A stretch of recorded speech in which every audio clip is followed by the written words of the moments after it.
Welcome back in, everybody, to a Football Friday edition of Birds 365, wrapping up phase 2 of free agency. We're joined now by Les Bowen joining the show. Les, welcome to the show, man. How you doing on this Football Friday? Great. How are you, Zander? How are you, John?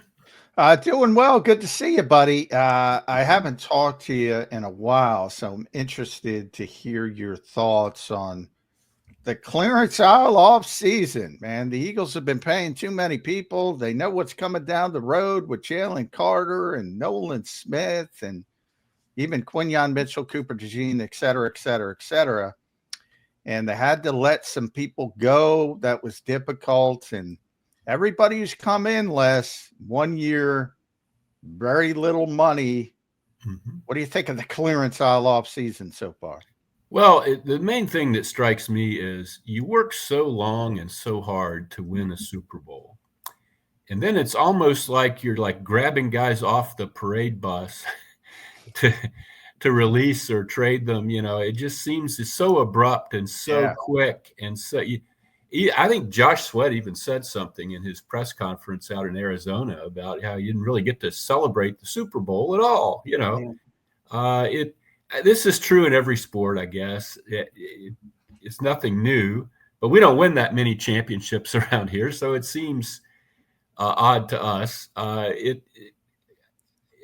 really struck me as, you know, that everything kind of goes in a different direction so fast. And we were talking about the draft before you came on.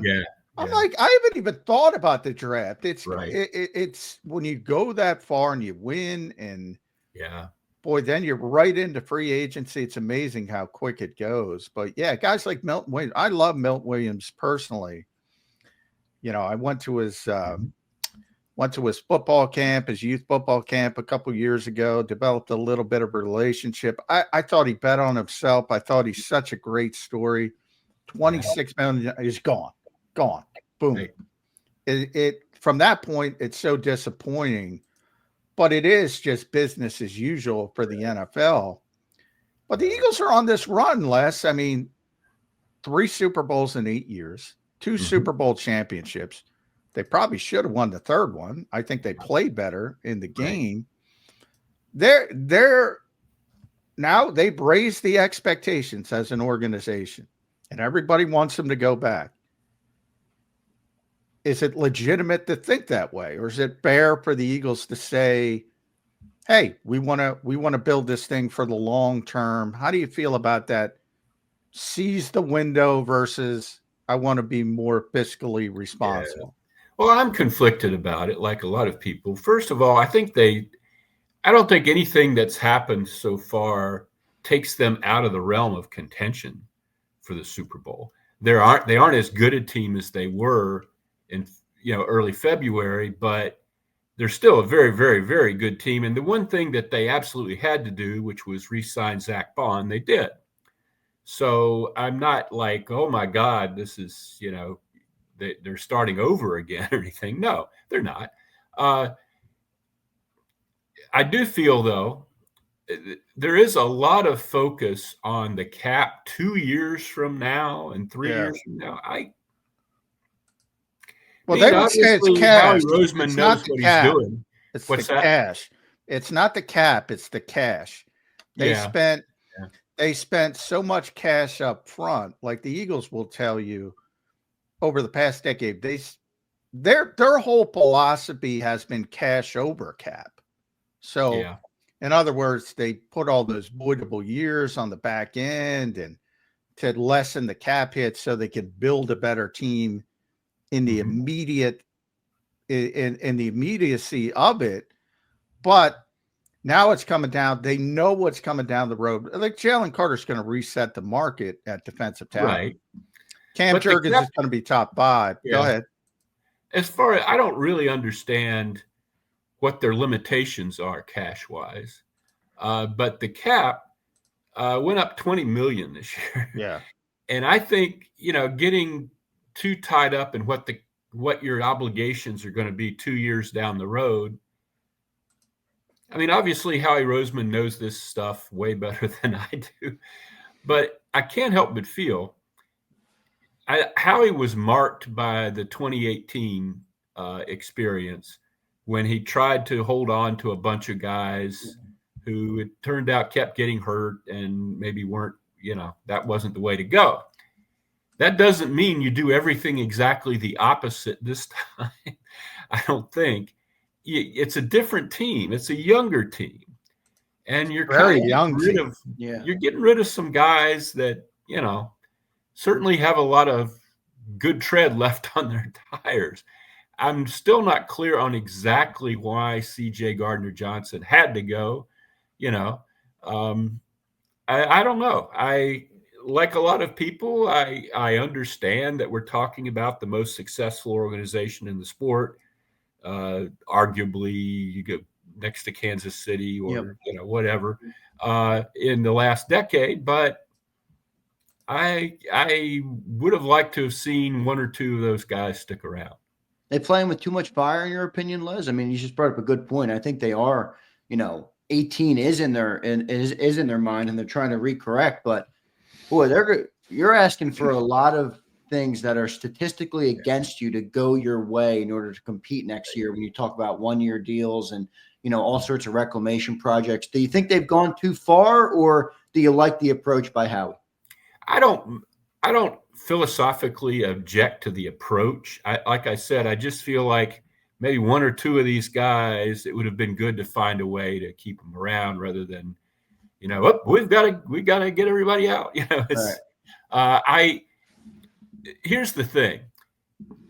Their premise is they're going to have a lot of guys making a lot of money.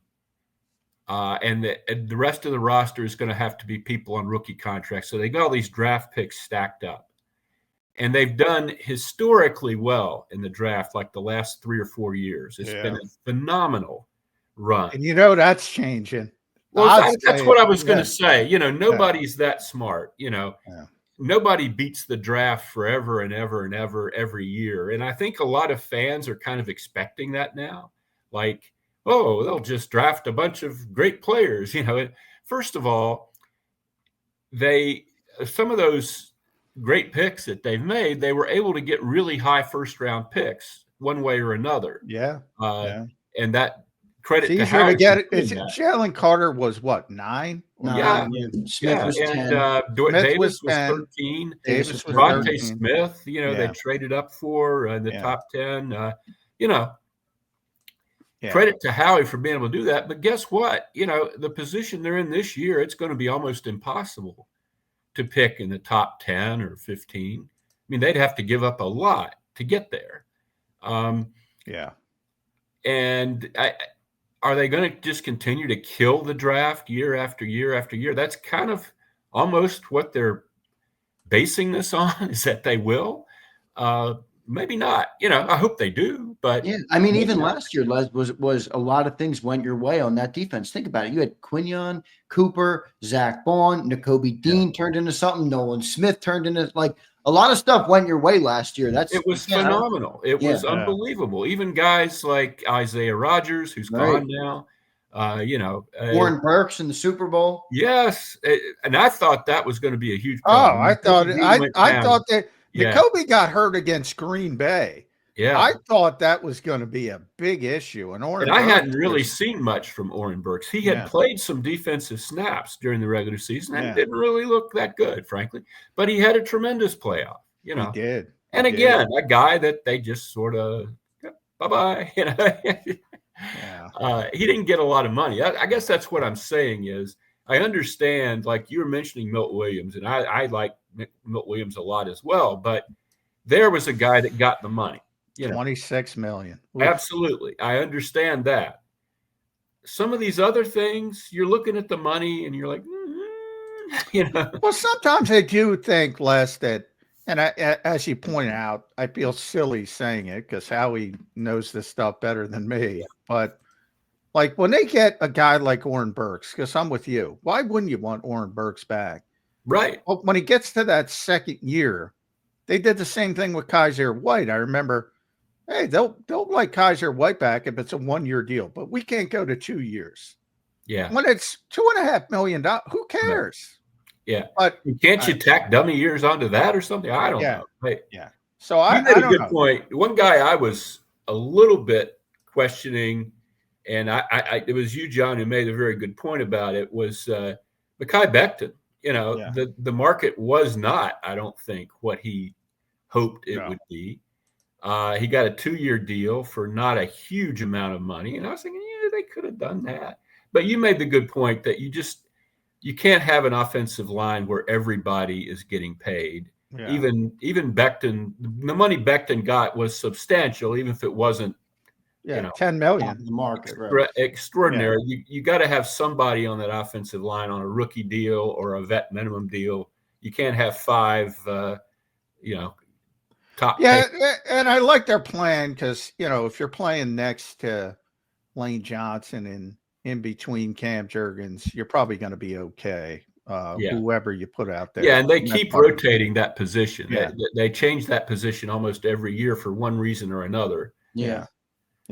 I think you're about to see that on the defensive side too, next to Carter, right? They're not going to play 2 defensive tackles. Maybe they will with Davis, but they're not going to pay everybody up on that D line, $15 million or more. It's just not going to happen. Now, you mentioned something about youth, and they are a very young team, and we just saw 2 guys walk out the door. And I know you were here for Brandon's entire career, basically. Yeah. I mean, boy, you don't see too many people who are just written off and make the kind of comeback, especially in this town, which I have never seen it in Philly. Yeah. I've never seen. I mean, it's hard to remember now, but the narrative was so entrenched by like 2015 when he really started to play well and get, the majority of the snaps and things like that.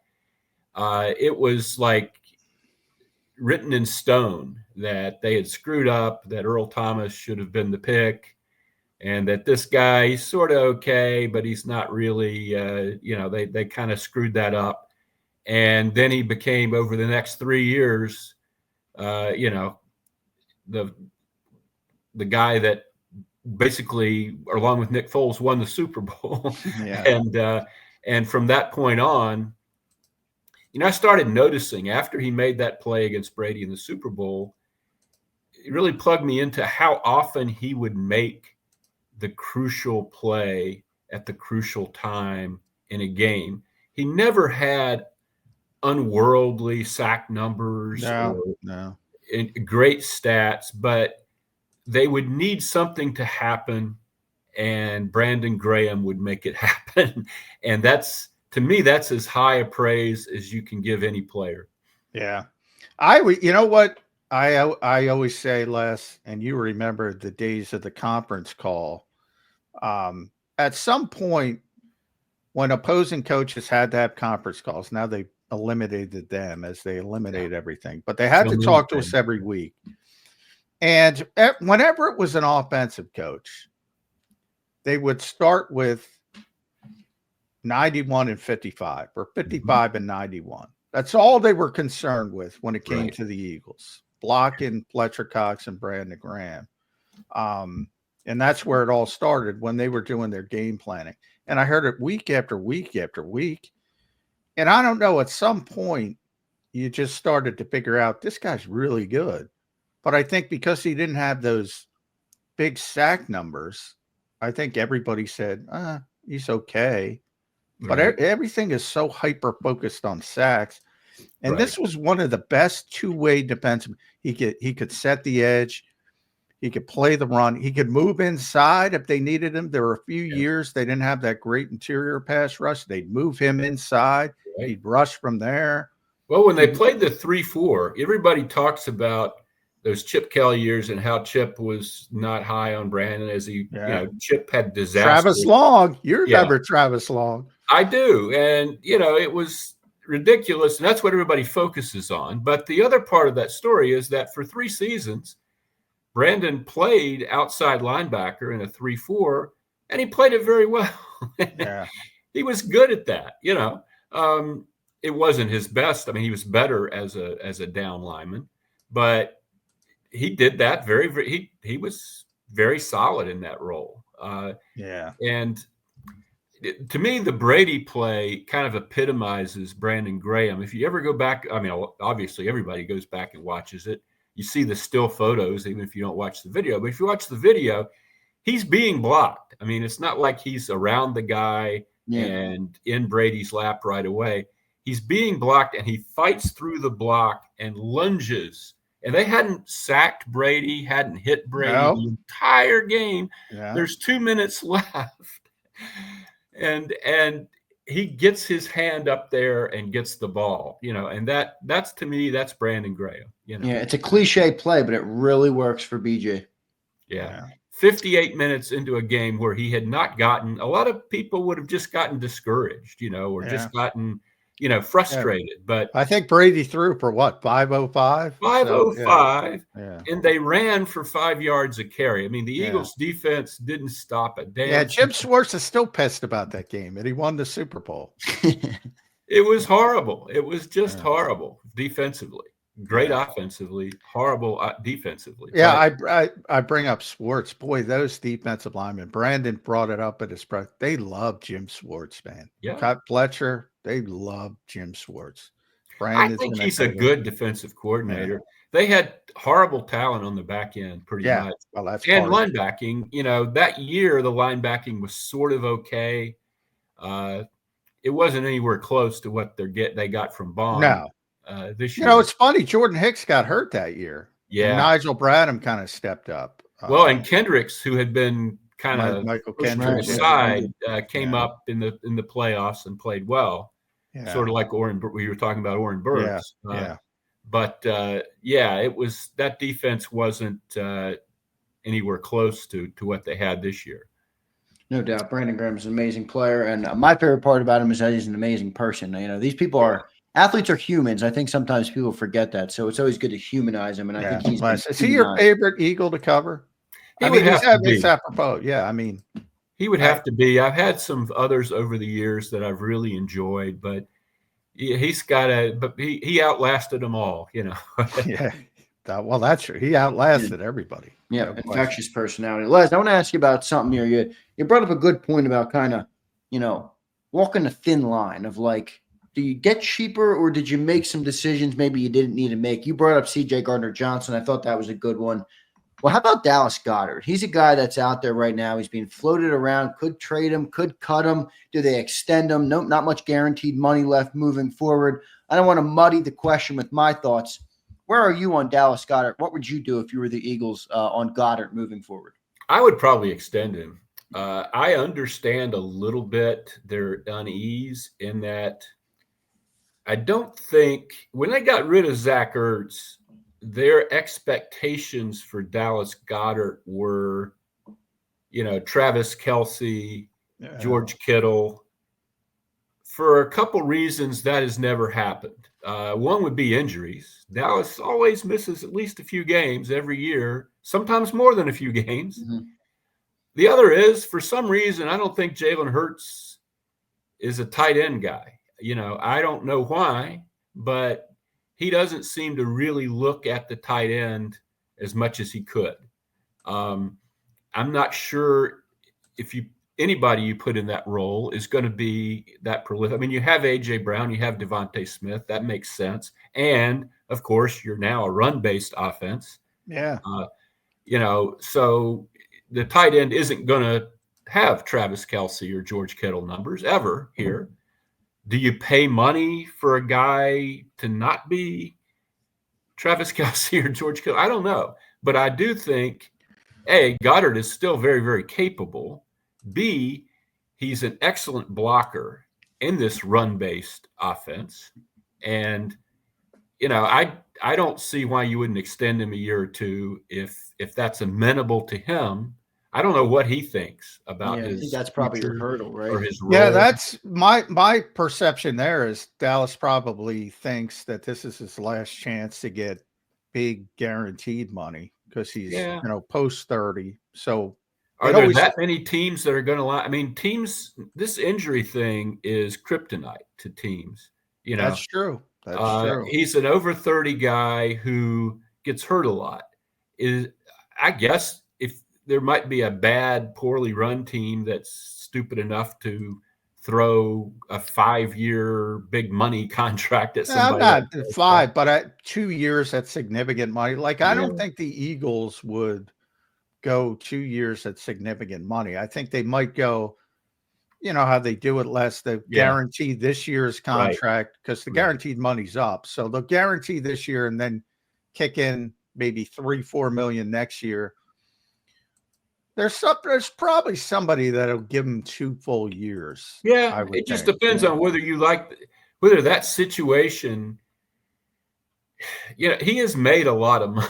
Yeah, I mean, that's true. Yeah. This is a loser's argument, I know, because nobody ever thinks of it this way. But he's made a lot of money, making a little bit more to go somewhere that might not be even close to as competitive as the Eagles are. It all factors in here to this point. If it were me, I don't know that I'd be excited about that. But I know I've seen it so many. I saw it the first time with Brian Dawkins. You know, none of us thought Brian Dawkins would leave that year. He talked all season. That was back in the days when the media actually worked in the actual NovaCare Center instead of an auxiliary building. Wow. Yeah. And we would run into Doc, you know, in the hallway or something, and we would ask him, you know, hey, your contract's up. What do you think will happen?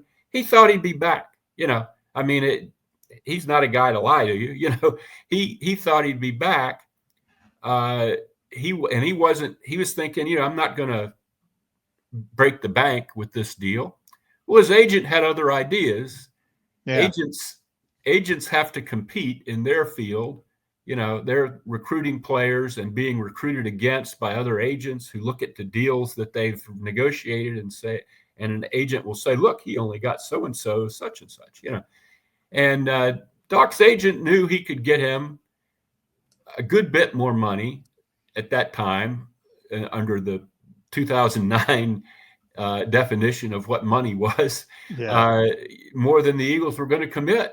And he did it, and he sent him to Denver, you know, and the Eagles were left, we didn't think anybody was going to do that. And, you know, a lot of people in the Delaware Valley, you know, Brian Dawkins was and is an icon, didn't think Doc would do that, but he sure did. And it's very rare where players are going to take significantly less money. No, and I can't blame them. I mean, teams are going to move on quickly. You know, you have to. You have a very short shelf life to make a lot of money. You know, so I get it from I never criticized players, even Hassan Reddick. It didn't work out for him. You know, after the 2022 season, I think that's when he had his highest leverage and probably should have pushed it more. Right. But so I never blame the player from that perspective when he goes like Milton and Josh and they go get money. They probably would rather be here, but it's just a realistic part of the business. I don't even think did the Eagles make an effort to re-sign Josh Sweat? No, I think they knew where it was going. When he hired Drew Rosenhaus during the season, I said, it's not so much that the Eagles don't do deals with Drew Rosenhaus. They certainly do. But you change agents a few months before hitting free agency, obviously, for a reason. That's what you're thinking is going to happen, you know, regardless of who you hire. And, you know, that I think he was gone in the middle of the season, and he knew that. Yeah. Well, I think he was gone the minute the Eagles made him take a pay cut to come back. That's something that's tough to get over the hump. But, you know, and that's something fans don't ever talk about is the frequency with which teams do this. Yeah. And that's something when I first started covering the Eagles, I had no idea because I covered hockey before that, and nobody ever did that in hockey. Nobody ever asked for money back. Yeah. They don't make money. They don't make money like this in hockey, man. Yeah. But I remember Hollis Thomas, maybe a year after the Super Bowl 39, they just made him, you know, he had gotten hurt. And they just said, hey, you know, you want to go out and find a deal somewhere or you want to play for half of what you were making? And he was like, oh, well, what am I going to do? You know, And he wasn't in a position to go out and find a deal somewhere. He was a little bit older and he had been hurt and he had to take it, and it was painful for him because he wasn't making $20 million a year or anything like that. But they will do that. Yeah. Those were the Joe Banner years. They just ruthlessly. Joe was ruthless. Like, we've got the advantage on you. You can. Yeah. I think Howie's a little bit more political than Joe. Yes, he is. But, worries a little bit more about what the locker room thinks. Yeah, the perception. I mean, there were times when their culture suffered from their approach. Oh, yeah. I mean, during the chip day, the whole Deshaun LaShawn thing, they built the whole podcast around ripping Chip Kelly for a while. The culture has gotten to a point where I do think they take it very seriously. Now, they'll still hardline it. It's interesting because I bring up Hassan. They hardlined it with Hassan. Yeah. But they try to not get to that last year as much as possible and try to extend players early that they think are foundational pieces. And they've done it time and time again. And I think that's been one of their huge advantages. But that's sort of been the demarcation line. You can see it, Les. It's like, all right, we think these guys, Zach Bond, are foundational players. And Milton, Josh, maybe Dallas, CJ. Landon Dickerson was a guy that they gave. Landon Dickerson's on the foundational. Devontae, AJ, Jalen. On and on, Lane Johnson, on and on and on. And then you see the line and everybody below the line. I've argued they had too many good players, which is a good thing. Yeah. Well, that's what was apparent.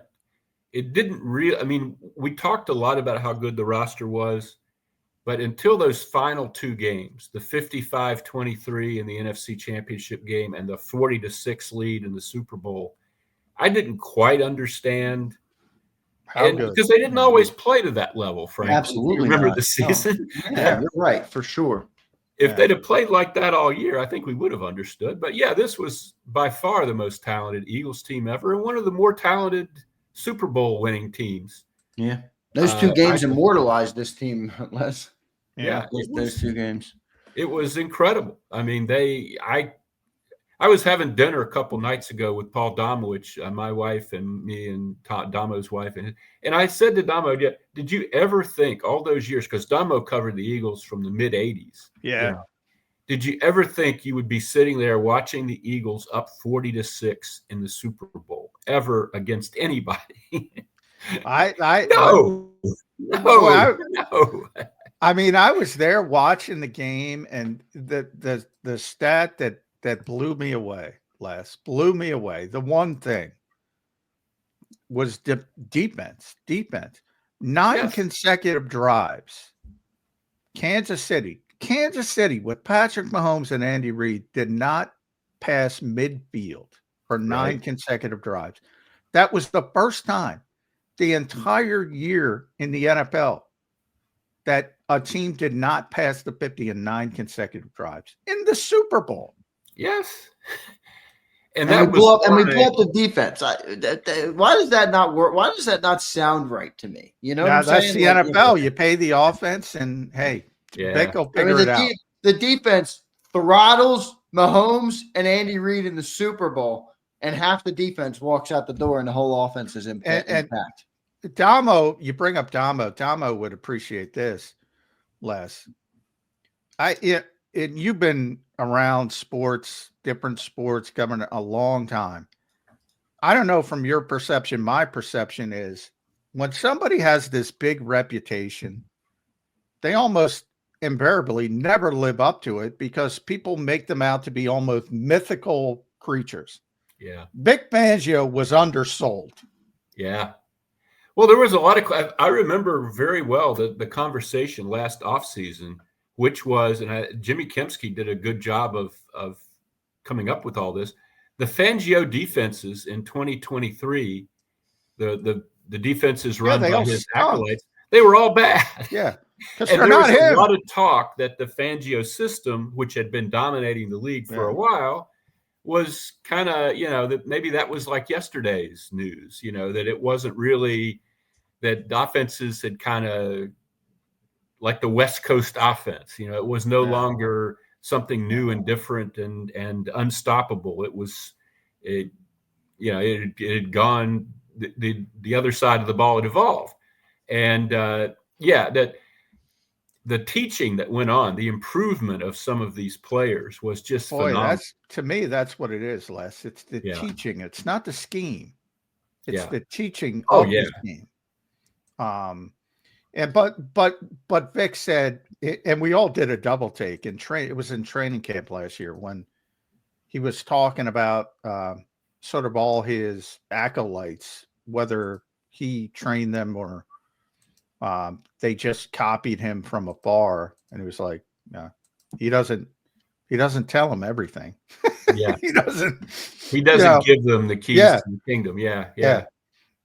Which I thought was interesting. But I think Belichick was a little bit like that too. I think that was one of the reasons that his acolytes never, one of the many reasons that his acolytes never equaled him. I don't think he ever really imparted everything that he had to them.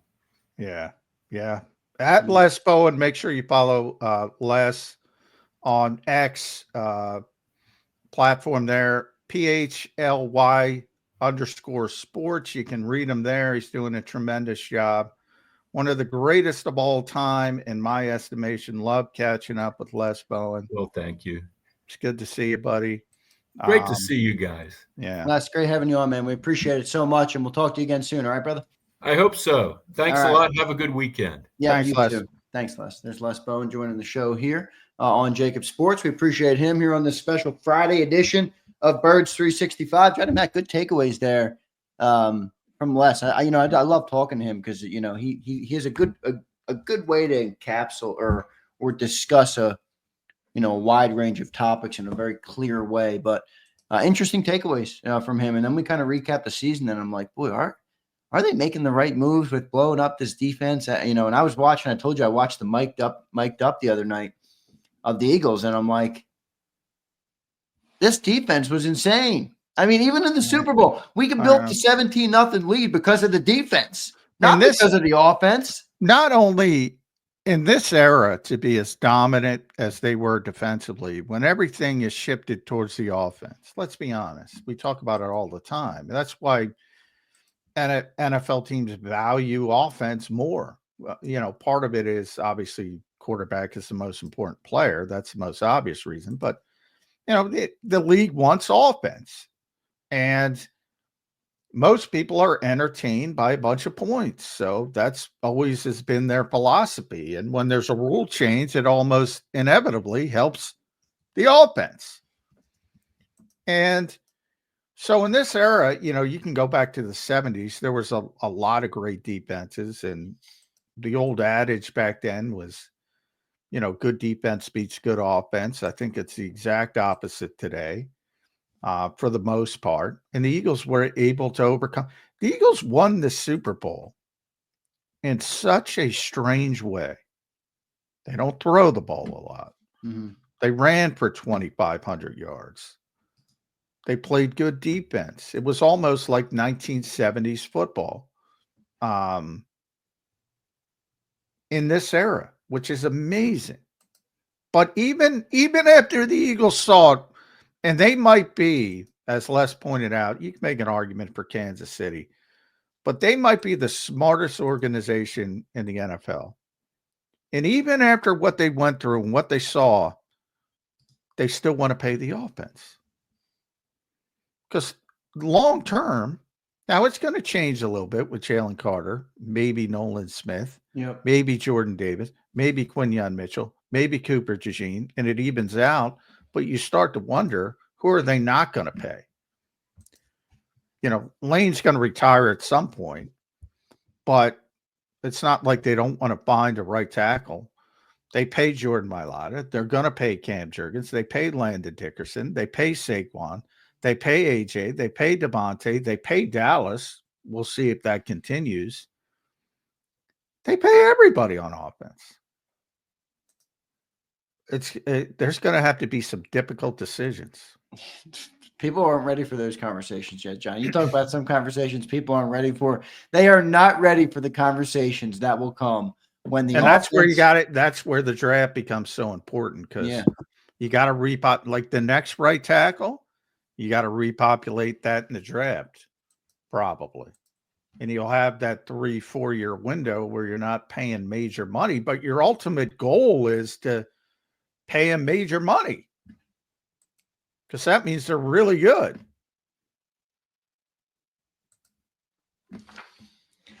We'll see what they end up doing. Johnny Mac, great week of shows. We hit the draft. We got to get more into the draft. That's my fault. We're going to get more into the draft next week. We got to dive through what we did a good job today. I think laying out, maybe potential plans and potential moves the Eagles could make in the NFL draft. Obviously, Les Bowen was really good today.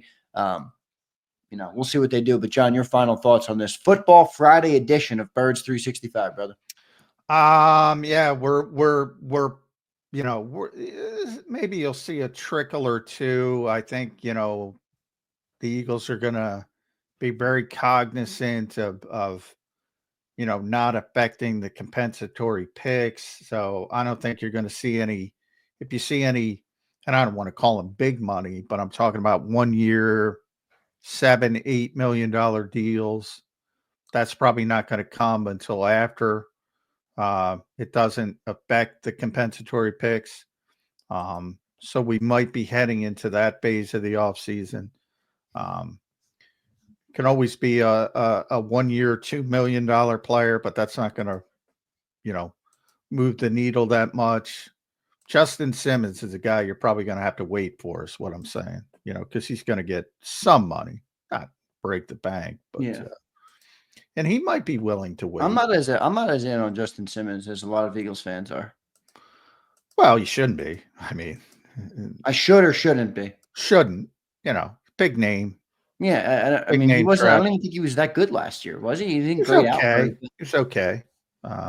He wasn't. They had Jesse Bates. So he's not Jesse Bates. And what's he going to cost? We just got rid of CJ Gardner-Johnson for $8.5 million. What's he going to cost? 1 year, $7 million, somewhere in there. Yeah, I don't like that. You save $1.5 million to get an older guy who was worse last year? Well, forget about it. There's a lot of things with CJ. CJ's gone. Turn the page. I'm just saying. That's all. I mean, I don't look at Justin Simmons as like, we'll make sure we go get him. If we go get him, we'll. Oh no, it's more of again, they want Sidney Brown to seize the job, but they don't want to hand it to him. And they got to bring some. It might be Justin Blackman. It might be a lesser name. Defensive tackle, same type of thing. They need to bring in somebody to probably draft-proof the roster. I like Walter Nolan, baby. Well, I'm not. They're definitely going to draft somebody up front, but I meant even before that, they want some kind of insurance policy, like like they've done at so many other positions. Harrison Bryant's going to be an All-Pro, but the rest of the guys, the AJ Dillons, of the contracts we know or have somewhat. Bryant got $2 million, so that's tremendous for a first-team All-Pro. That's even better than Zach Bond. To get him at 1 year, $2 million. Uche 1 year, $1.92 million. Charlie Hewlett's, obviously long snapper, 1.42. Adoree got 1.75 supposedly, and Aziz got 4, but we haven't seen the official details of that. The other guys, AJ Dillon, Patrick Johnson, Avery Williams, Kylan Granson, the other All-Pro tight end they signed. We don't even know, but I'm guessing they're close to the veteran minimum as well. We'll see what happens as it unfolds. Johnny Mac, great week of shows, brother, here on Birds 365. It's always a great week when you guys are here with us on JAKIB Sports. We appreciate all the people for listening, all the likes, the shares, the subscribes, the comments, the podcast. The podcast listeners have been killing it, Johnny Mac, listening into the podcast like crazy. So if you like podcasts and you're here listening right now, make sure you go subscribe to Birds 365 on podcast because if you're ever in the car or you can't watch on YouTube, you can always tune up I've been posting our segments as well as the full show. So you guys can always go and check that out as well on the podcast. Make sure you guys leave a review over there. But Johnny Mac, great week of shows, brother. Enjoy your weekend. We maybe have to do a Birds Football 24/7. I doubt it. But if we did, I'll talk to you then. If not, Monday morning, brother, I'll catch you then. Thank you, Johnny Mac. All right. Thanks, everybody. Enjoy the weekend. All right. Good stuff. Johnny Mac checking in on Birds 365. Great show today. Johnny Mac was on fire. Les Bowen was on fire.